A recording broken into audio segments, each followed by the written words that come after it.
सुर में गाना सीखिए पाधानीसा ऐप के साथ। AI powered personal music teacher from Saregama.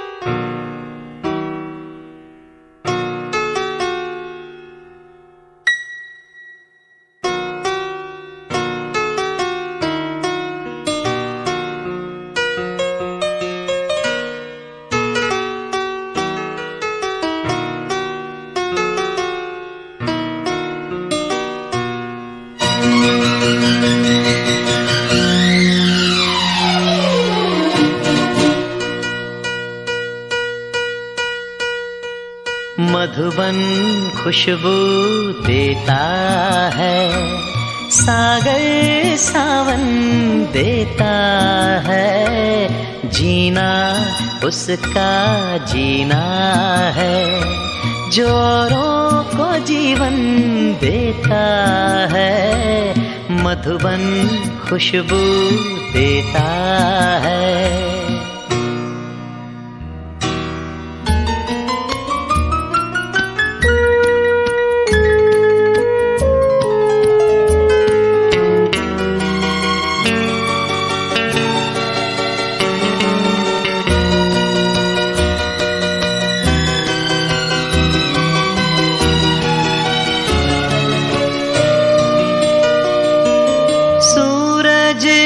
बन पाए तो बन के दीपक जलता चल,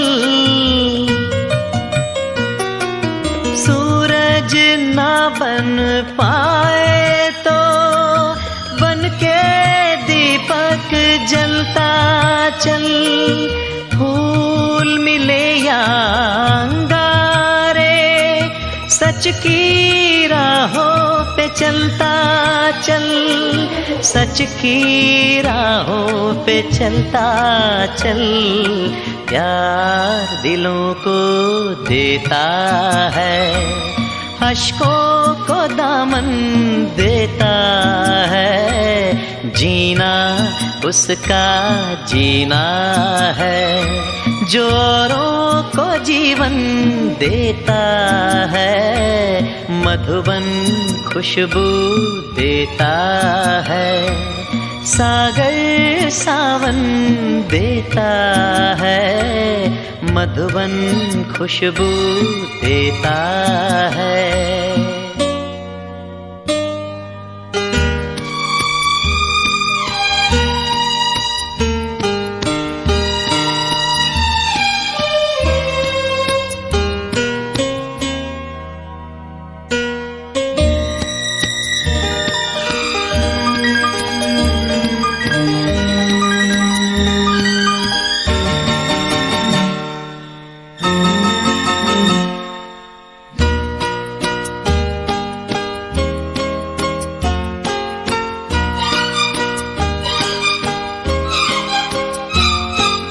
चलती है लहरा के पवन के साथ सभी की चलती रहे, चलती है लहरा के पवन के साथ सभी की चलती रहे, लोगों ने त्याग दिए जीवन के प्रीत दिलों में पलती रहे, के प्रीत दिलों में पलती रहे, दिल वो दिल है जो औरों को अपनी धड़कन देता है, जीना उसका जीना है, जो औरों को जीवन देता है। मधुबन खुशबू देता है, सागर सावन देता है, मधुबन खुशबू देता है।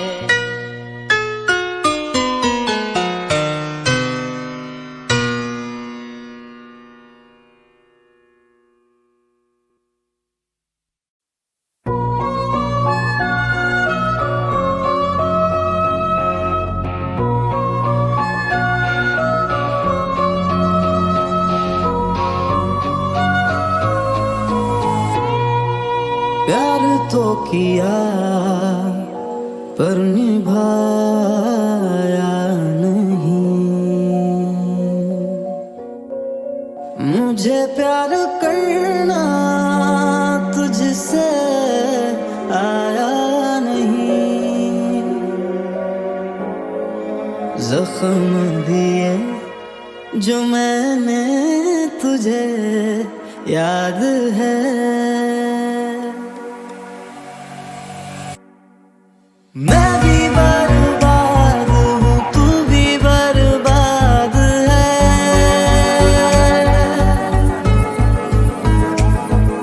खाली खाली बादलों सी मेरी फरियाद है।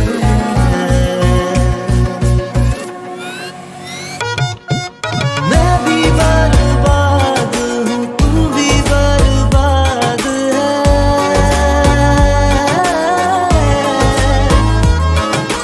मैं भी बर्बाद हूँ, तू भी बर्बाद है।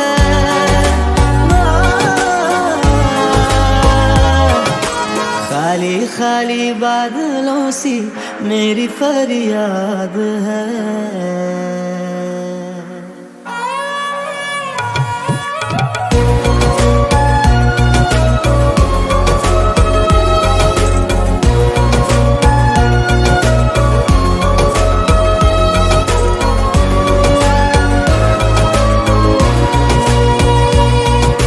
तेरे बिन जी न पाऊंगा मैं, मुझको ये था यकीन।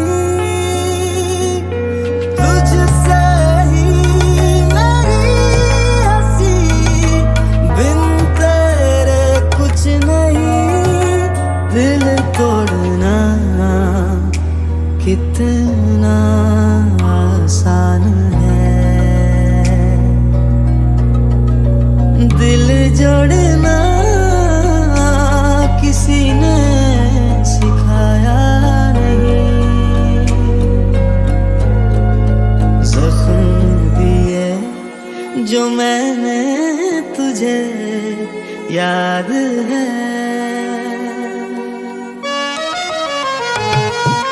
मैं भी बर्बाद हूँ, तू भी बर्बाद है।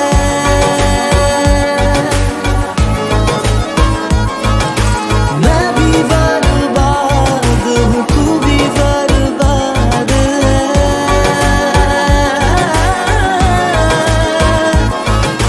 खाली खाली बादलों सी मेरी फरियाद है।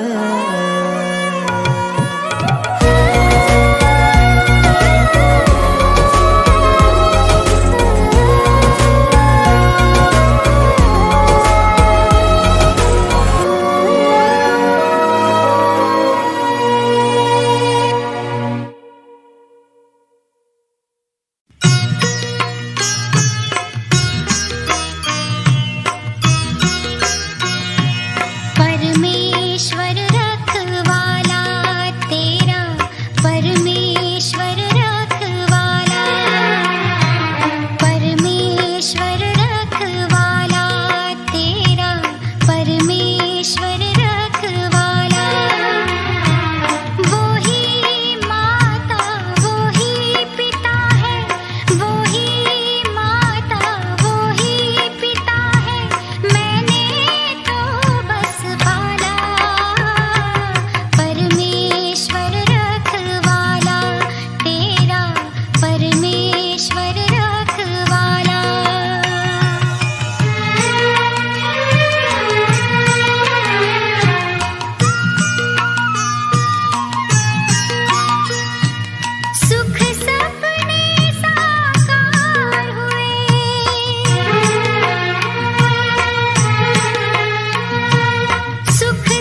तूने गिर कर ही कहावत ये जानी, सारे अंगारे तू बर्फीला पानी, सबके किस्से तेरी लंबी कहानी, ओ कहानी।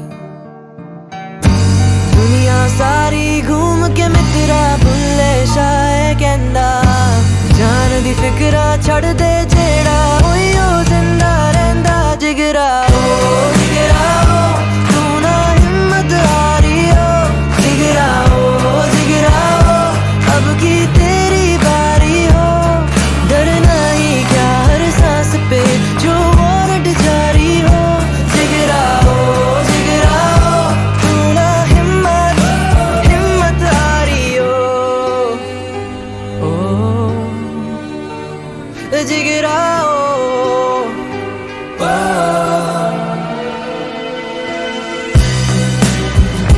घर ना मांगेगा अपनी हिस्सेदारी, बेचारा समझेगी दुनिया बेचारी, लाइनें तोड़ेगा तो आएगी बारी, ओ बारी।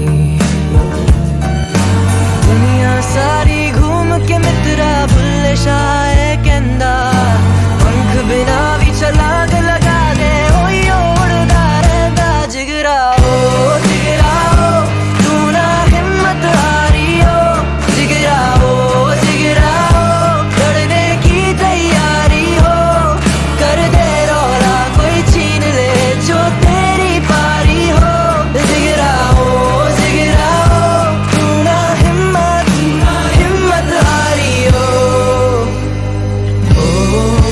ओ जिगरा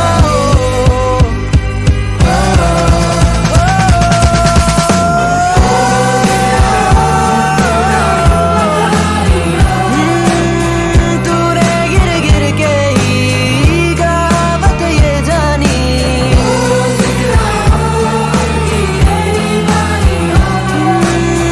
सारे अंगारे तू बर्फीला सा पानी,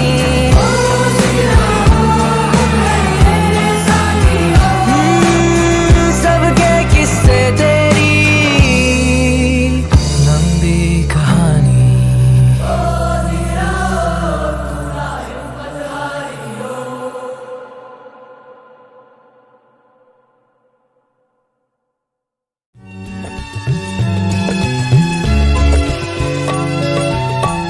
लंक विभीषण राज कपि, पति मारुति खगमीच, लंक विभीषण राज कपि, पति मारुति खगमीच, लहि राम सो नाम रति, चाहत तुलसी नीच हो रामा, चाहत तुलसी नीच। लंक विभीषण राज कपि, पति मारुति खगमीच, लहि राम सो नाम रति, चाहत तुलसी नीच ओ रामा, चाहत तुलसी नीच। तुलसीदास जी कहते हैं कि भगवान राम अपने भक्तों को मन वांछित फल देते हैं। उन्होंने विभीषण को लंका दी, सुग्रीव को राज्य दिया, हनुमान को अपने परम सेवक की उपाधि दी, कई युगों से तड़पते जटायु को मृत्यु प्रदान की, पर तुलसीदास सिर्फ राम नाम के प्रेम को पाना चाहते हैं। श्री भगवानुवाच लोकेऽस्मिन् द्विविधा निष्ठा पुरा प्रोक्ता मया नघ ज्ञानयोगेन सांख्यानां कर्मयोगेन योगिनाम्। श्री भगवान अर्जुन से कहते हैं कि इस दुनिया में दो प्रकार की निष्ठा, दो प्रकार के विश्वास हैं। एक तो है सांख्य योग जिसका रिश्ता ज्ञान से है, और दूसरा है कर्मयोग, जिसका कि लेना देना सिर्फ कर्म से है। निष्ठा का अर्थ है कुछ भी करने की सबसे परिपक्व अवस्था, पराकाष्ठा। अपनी इंद्रियों को वश में कर परमात्मा में ध्यान लगाना ज्ञान योग से होता है, और इसको कहते हैं संन्यास या सांख्य योग। और दूसरा होता है कर्म योग, मतलब निष्काम कर्म करके फल में आसक्ति न रखना।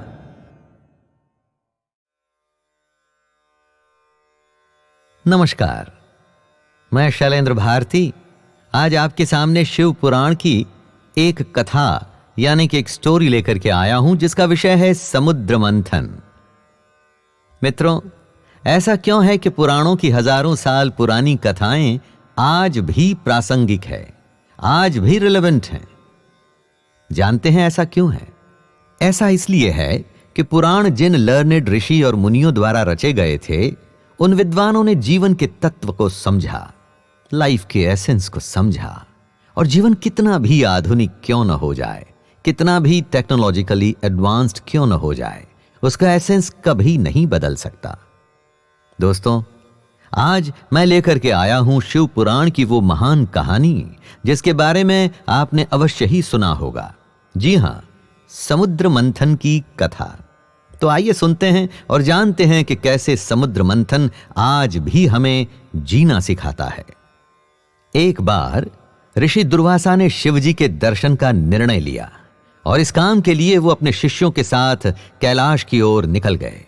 भगवान से मिलने जा रहे थे तो स्वाभाविक ही था कि रास्ते में उन्हें कई और लोग भी मिलते, और उन्हें मिले देवराज इंद्र। वैसे तो इंद्र से जुड़े दुर्व्यवहार के कई किस्से हैं, पर यहां उन्होंने ऐसा कुछ भी नहीं किया। भक्ति पूर्वक प्रणाम करके इंद्र ने दुर्वासा जी से आशीर्वाद लिया। दुर्वासा जी इंद्र के इस बिहेवियर से खुश हुए और आशीर्वाद देते हुए उन्होंने इंद्र को विष्णु भगवान का पारिजात पुष्प प्रदान किया। अभी तक तो सब कुछ ठीक था, पर जैसे ही फूल मिला, इंद्र ने या तो गर्व में या फिर लापरवाही में वो पुष्प अपने हाथी के मस्तक पर रख दिया। वह विष्णु जी का पुष्प था। जैसे ही माथे पर रखा गया, वैसे ही वो हाथी विष्णु भगवान के समान तेजस्वी हो गया। उसने उसी समय इंद्र का परित्याग किया और उस दिव्य पुष्प को अपने पांव से कुचलते हुए वन की ओर चला गया। दोस्तों, ये अनहोनी हो चुकी थी।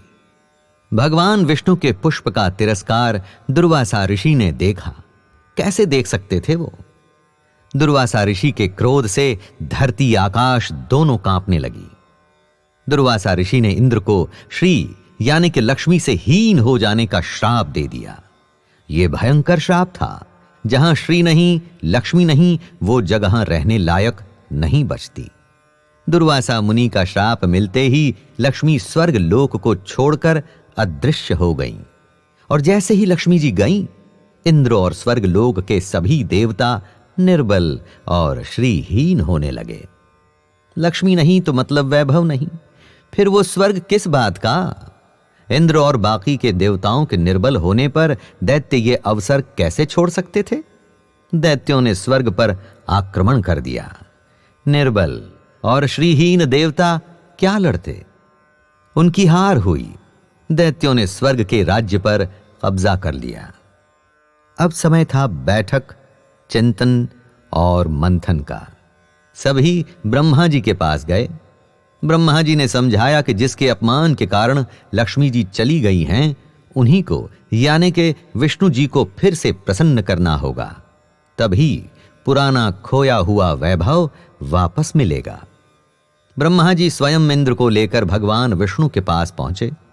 भगवान विष्णु भगवती लक्ष्मी के साथ विराजमान थे। इंद्र ने अपना दुखड़ा रोया और पूरी बात कह बताई, और बात कहने के बाद विनती करते हुए अपनी रक्षा के लिए प्रार्थना की। प्रार्थना और विनती तो मात्र औपचारिकता थी। विष्णु जी ऑब्वियसली सब कुछ जानते तो थे ही दोस्तों, क्योंकि विष्णु जी त्रिकालदर्शी यानी कि वो पास्ट, प्रेजेंट और फ्यूचर सब कुछ देख सकते थे।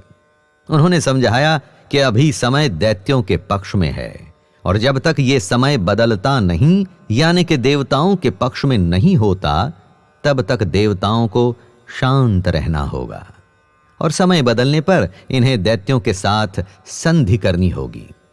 विष्णु जी जानते थे कि देवताओं और दैत्यों के इस झगड़े के लिए कोई परमानेंट सॉल्यूशन ढूंढना होगा, और सॉल्यूशन था समुद्र मंथन, द ग्रेट चर्निंग।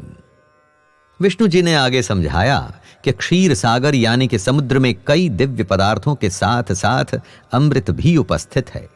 अमृत का अर्थ है उसे पाने वाला कभी भी मृत्यु को प्राप्त नहीं होता, और कई दिव्य पदार्थ भी थे जो प्राप्त करने वाले को असीम शक्ति देने की क्षमता रखते थे। पर समुद्र मंथन आसान नहीं था, अत्यंत दुष्कर काम था।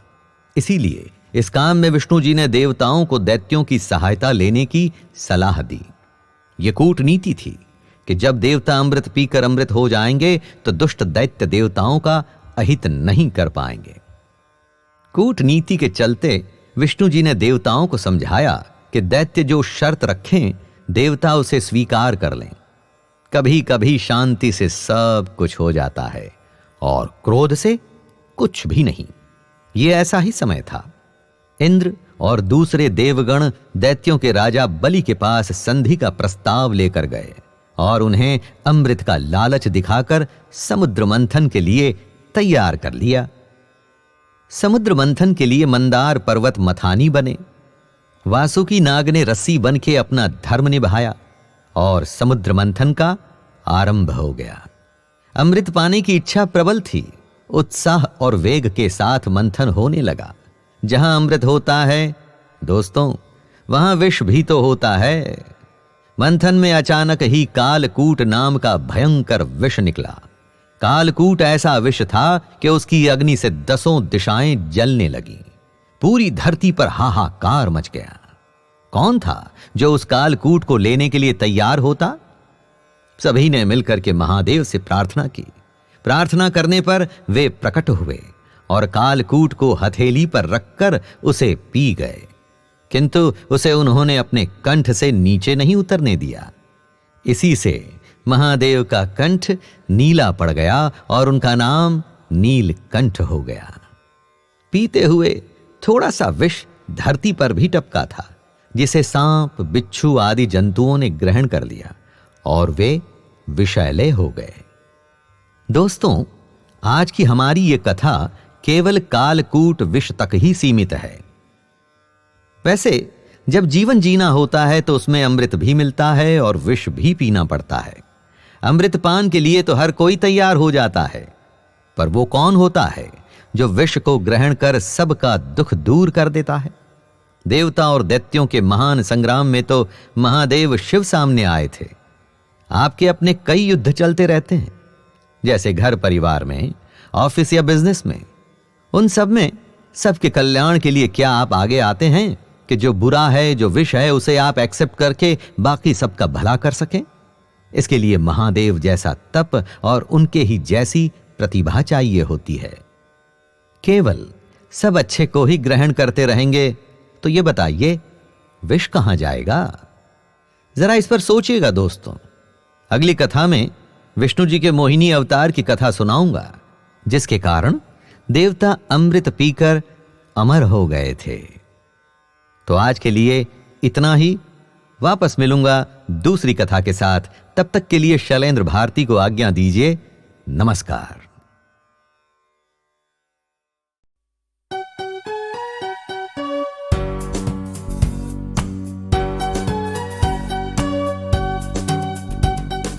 नानी नानी सुनो कहानी।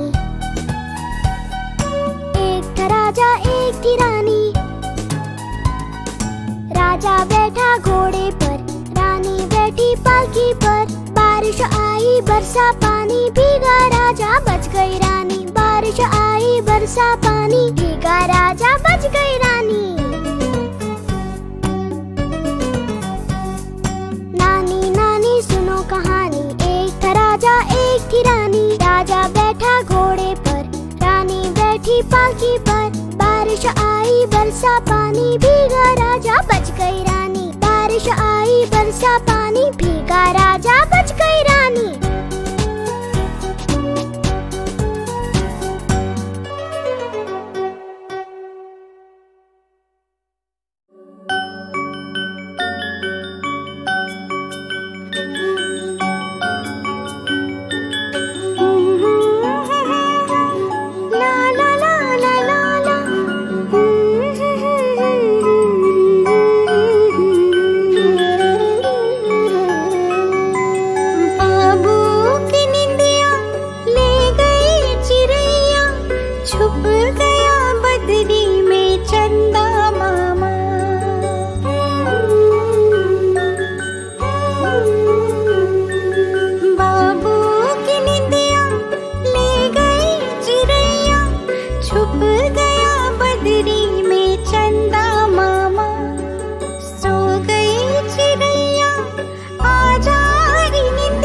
सी अखियन में आ कि लल्ला मेरा सो जाएगा, कि लल्ला मेरा सो जाएगा, कि लल्ला मेरा सो जाएगा, कि लल्ला मेरा सो जाएगा। आजा रे निंदिया चुपके से, आजा रे निंदिया चुपके से।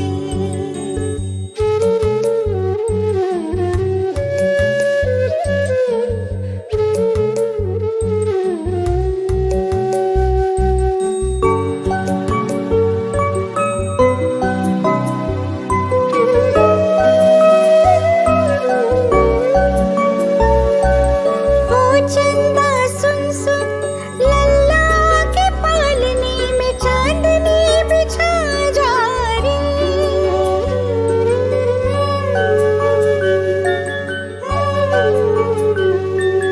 वो चंदा सुन सुन लल्ला के पालने में चांदनी बिछा जा रे। चंदा तू आजा आके लल्ला को लोरी सुना जा रे। सपनों की चादर ओढ़े है लल्ला, निंदिया तू ले आ रे। कि लल्ला मेरा सो जाएगा, कि लल्ला मेरा सो जाएगा, कि लल्ला मेरा सो जाएगा, कि लल्ला मेरा सो जाएगा। आजा रे निंदिया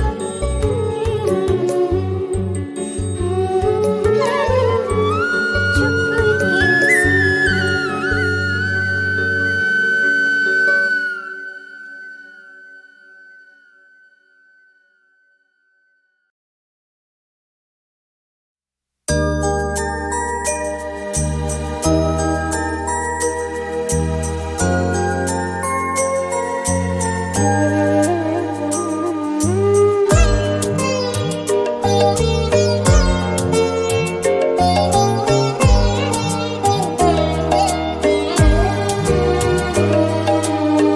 प्रेम करो तो मेरा जैसा, कर दो तन मन अर्पण।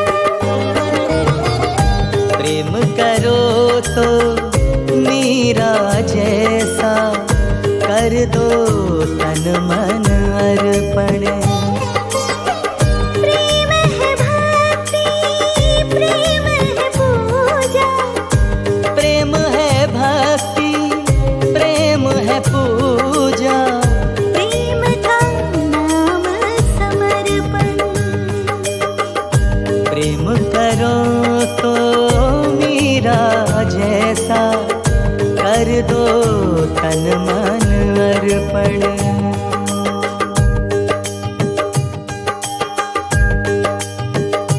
दीपक बुझाना सभी जानते हैं, जलाना कोई कोई, भवन ढहाना सभी जानते हैं, बनाना कोई कोई। आजकल जमाने के हालात बड़े अजीब हैं, गिराना सभी जानते हैं, उठाना कोई कोई।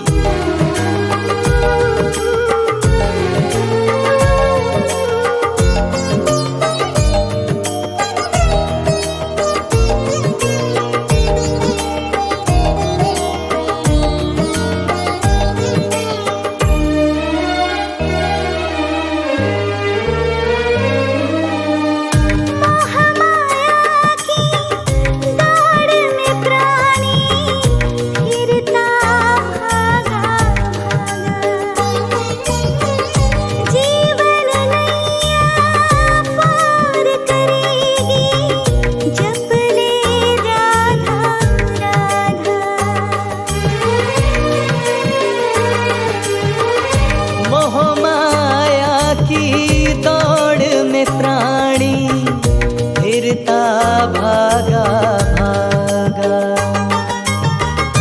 जीवन नैया पार करेगी जब ले राधा राधा। श्याम नाम की ओढ़ चुनरिया, श्याम नाम की ओढ़ चुनरिया, कर दे तन मन तर्पण। प्रेम है भक्ति, प्रेम है पूजा, प्रेम का नाम समर्पण। कभी पतझड़ तो कभी बसंत है, कभी आदि तो कभी अंत है। जो इन बदलते नजारों को पहचान ले, समझो वही दुनिया में सच्चा संत है।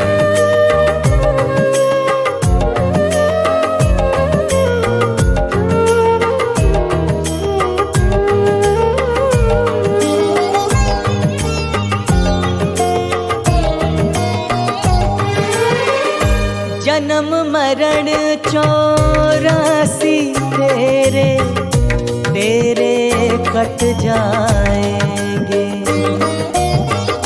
हरि सुमिरन से दूर अंधेरे तेरे हट जाएंगे।